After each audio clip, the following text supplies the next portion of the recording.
खुदावन आपके साथ हो। कलीसिया आज हमें 24वें इतवार की इबादत में शिरकत की दावत देती है। लतूरियाई साल के मुताबिक हमारी आज की पहली तिलावत जो है वो खरूज की अक़दस किताब उसका 32वां बाब और उसकी 7वीं और 11वीं और फिर 13वीं और 14वीं आयत मुबारका। आज का जुमाती ज़बूर जो है वो 51, उसकी 3री और 4थी, 12वीं और 13वीं और फिर 17वीं और 19वीं आयत मुबारका। आज की दूसरी तिलावत जो है मुक़द्दस पौलुस रसूल का ख़त, पहला ख़त तीमुथियुस के नाम, उसका पहला बाब और उसकी 12वीं आयत मुबारका से लेकर 17वीं आयत मुबारका तक। आज की अंजील मुक़द्दस मुताबिक मुक़द्दस लूका, उसका 15वां बाब, उसकी पहली आयत मुबारका से लेकर 32वीं आयत मुबारका तक। अगर आप आज की अंजील मुक़द्दस को गौर से देखें, अगर अंजील मुक़द्दस पर आप थोड़ा सा गौर करें तो वहाँ पर आप देख सकते हैं कि खुदावंद यीशु मसीह 3 तमसीलों की बात करते हैं। पहली जो तमसील है वो बात की हुई है खोई हुई भेड़। दूसरी जो तमसील है वो खोया हुआ धर्म यानी सिक्का, और तीसरा जो है वो जिसे हम मारूफ़ ज़माना हम कहते हैं मुसरफ़ बेटा, मगर दरअसल ये एक रहम दिल बाप की तमसील है जिसमें खोया हुआ बेटा जो है वो वापस बाप के पास आता है। अगर तीनों तमसीलों को हम गौर से देखें, तीनों यानी तीनों इक़्तिबास को, तो वहाँ पर लफ्ज़ जो है वह खोया और पाया गया इस्तेमाल हुआ है। अगर आप मेरे साथ कलाम खोलें, कलाम क्योंकि हमारी ज़िंदगी है, कलाम जो है वो ज़िंदा है। आप जितना भी कलाम को खोलेंगे, जितना भी कलाम को जानेंगे, कलाम जो है वो आपकी रहनुमाई करेगा। अगर आप मेरे साथ कलाम को खोलें, 15वां मुक़द्दस लूका की अंजील और उसका 15वां बाब और उसकी पहली तमसील को देखते हैं, खोई हुई भेड़ को। वहाँ पर देखते हैं कि जहाँ पर खुदावंद यीशु मसीह कहते हैं क्योंकि वो खोई हुई थी कि मेरे साथ, यानी 6ठी आयत में, कि मेरे साथ खुशी करो क्योंकि मैंने अपनी खोई हुई भेड़ पाई। फिर दूसरा जो है यानी ये खोया हुआ धर्म जो है, वहाँ पर क्या लिखा हुआ है, मेरे साथ खुशी करो, 9वीं आयत में, मेरे साथ खुशी करो कि मैंने खोया हुआ धर्म पाया। तीसरा है वो उसमें क्या लिखा हुआ है, 24वीं आयत में, वहाँ पर लिखा हुआ है खोया गया था अब मिला है। तीनों यानी तीनों इक़्तिबास जो हैं, वो तीनों इक़्तिबास का जो मेन थीम है वो है खोया और पाया जाना। और ये इंसानी फ़ितरत है कि जब हम गुनाह करते हैं, जब हम खुदा से दूर जाना चाहते हैं, जब हम अपनी गलती का इकरार नहीं करते तो हम छुप जाते हैं।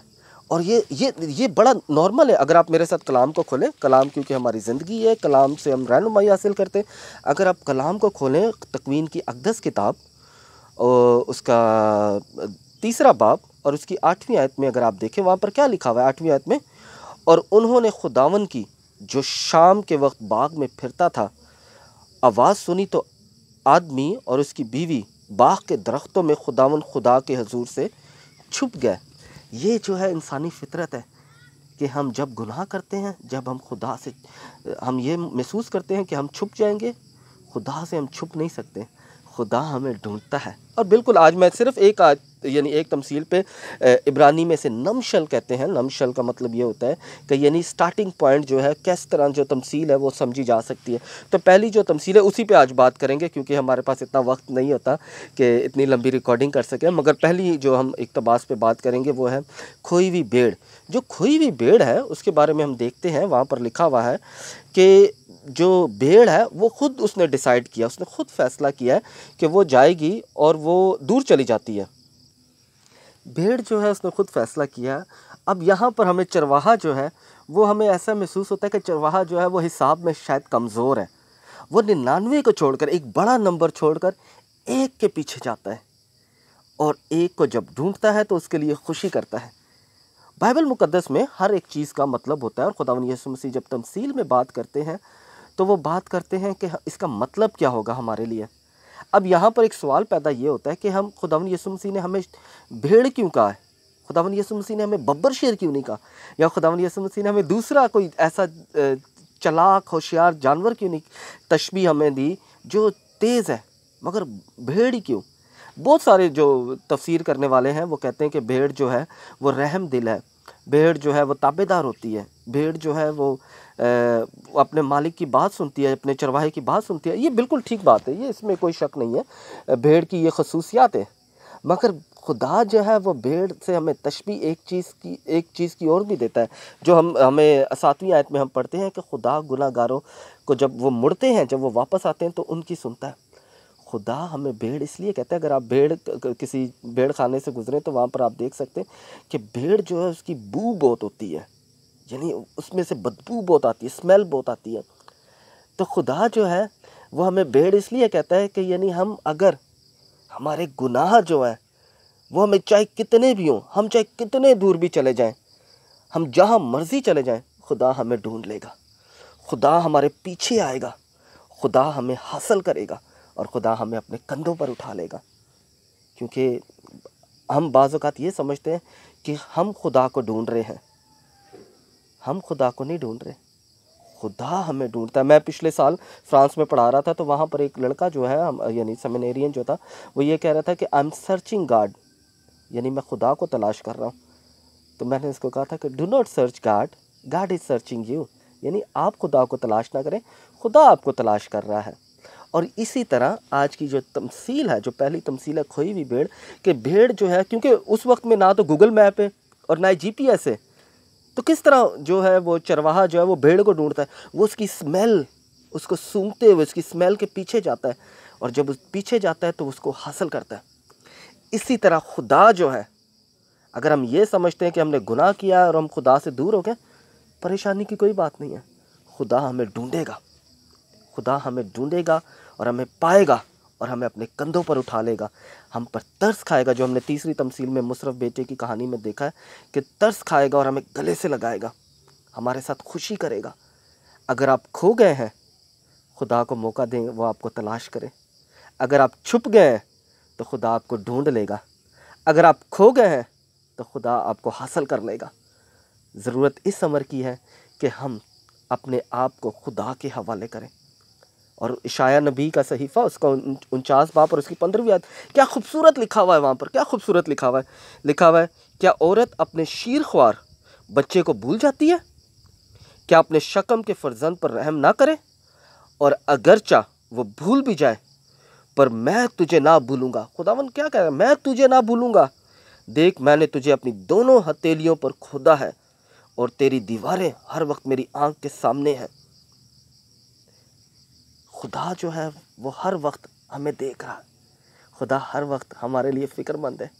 ज़रूरत इस अमर की है कि हम खुदा को मौका दें, हम खुदा को मौका दें कि खुदा हमें ढूंढे। हमारे गुनाह जो है वो हमें खुदा से दूर नहीं लेके जाते, बल्कि खुदा हमारे पीछे आता है, हमें ढूंढता है, हमें तलाश करता है, और जब हमें तलाश करता है खुदा हमें अपने कंधों पर उठा लेता है। और ये जब कंधों पर उठा लेता है तो हमें पतरस का वो पहला पतरस उसका 3 बाब के अल्फाज हमेशा हमारे ज़हन में होने चाहिए। हमें याद रहना चाहिए कि खुदा ने मेरे लिए क्या किया। मेरे साथ कलाम को खोलें, जब आप मेरे साथ कलाम को खोलते हैं तो खुदा हमें रोशनी देता है, खुदा हमारे साथ चलता है। क्या लिखा हुआ है, जब हमें कंधों पर उठा लेगा, पहला पतरस उसका 2 बाब और उसकी 9वीं आयत में, लेकिन तुम चुनी हुई नस्ल और शाही कहानत और मुकद्दस कौम और मिरास की उम्मत हो, ताकि तुम उसकी खूबियाँ ज़ाहिर करो, और जिसने तुम्हें तारीकी से अपने अजीब नूर में बुलाया। खुदा ने हमें अपने अजीब नूर में बुलाया। आए खुदा से दुआ करें कि हम खोए हुए हैं तो खुदा हमें तलाश कर ले, अगर हम दूर चले गए हैं तो खुदा हमें ढूंढ ले, अगर हमने किनारा कशी की है तो खुदा हमारे साथ रहे। आए अपने उन बहन भाइयों के लिए भी दुआ करते हैं जिन्होंने हमें दुआ के लिए कहा है। अपने उन बहन भाइयों के लिए भी दुआ करते हैं कि प्यारा खुदावन ज़िंदा कलाम जो है उसके अल्फाज़ों की बाबरकत जो है हमारे ख़ानदानों पर नाज़िल फरमाए। उन तमाम बीमारों के लिए दुआ करते हैं, ख़ास तौर पर अपनी बेटी के लिए जो जिगर के मसले में है, अपने भाई बलूचिस्तान में जो हमारे हैं गुर्दों के मर्ज़ में, उनके लिए, उन तमाम लोगों के लिए जो हमें दुआ के लिए, अपने ख़ानदान के लिए, अपने दोस्तों के लिए, अहबाब के लिए, बीमारों के लिए, कि प्यारा खुदावन हर एक को अपनी बरक़ात से नवाज़े। अच्छा चरवाहा जो है वो हमारे पीछे है, हमारे साथ है। अगर आप खुदा का कलाम खोलें, ज़बूर 23 जो है क्या कहता है कि खुदावन मेरा चौपान है, खुदावन मेरा चौपान है, मुझे कमी ना होगी। खुदा हमें ढूंढता है। फिर हम अगर मुकद्दस यूहन्ना की अंजील उसका 10 बाब देखें, खुदा हमारा चरवाहा है, चरवाहे को मौका दें कि वो आपको ढूंढे। खुदावन आपको और आपके घराने को अपनी इलाही बरक़ात से नवाजे, बाप और बेटे। और रुल कुदस के नाम से आमीन।